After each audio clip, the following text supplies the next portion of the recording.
कहते हैं देवता भी अपने भाग्य से नहीं बच सकते, लेकिन क्या आपने सोचा है कृष्ण जैसे सर्वज्ञानी ने गांधारी का घातक श्राप स्वीकार क्यों किया? ये सिर्फ एक अभिशाप नहीं था, ये वो काला सच था जो दुनिया को कभी बताया ही नहीं गया। गांधारी का श्राप सिर्फ एक माँ का क्रोध नहीं था, ये उस युद्ध की चिंगारी थी जिसने देवताओं की योजना को भी हिला दिया।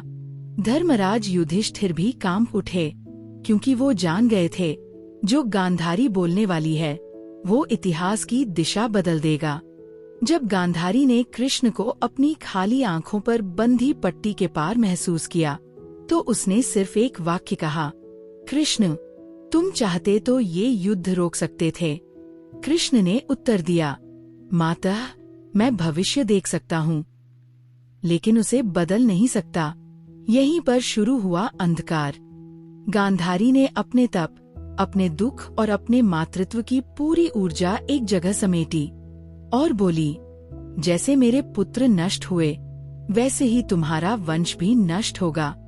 यही सबसे बड़ा रहस्य है। कृष्ण चाहें तो श्राप तोड़ सकते थे, फिर उन्होंने ऐसा क्यों नहीं किया? क्योंकि कृष्ण जानते थे महाभारत समाप्त नहीं हुआ था, युद्ध के बाद भी अंधकार बचा था और उस अंधकार का अंत केवल एक विनाश से ही संभव था। कृष्ण ने श्राप को स्वीकार इसलिए किया क्योंकि यादव वंश का नाश जरूरी था। उनकी शक्ति इतनी बढ़ चुकी थी कि वे स्वयं ब्रह्मास्त्र से भी शक्तिशाली हो रहे थे।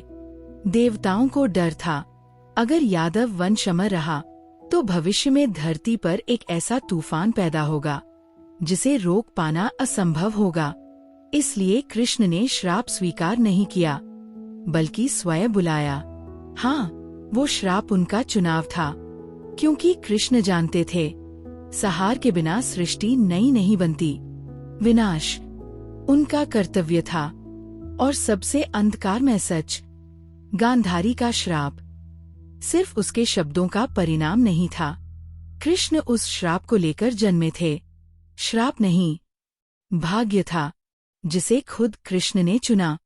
अगर आपको लगता है कि महाभारत का अंधकार यहीं खत्म हो गया तो आप गलत हैं। असली रहस्य कृष्ण के स्वर्गारोहण में छिपा है।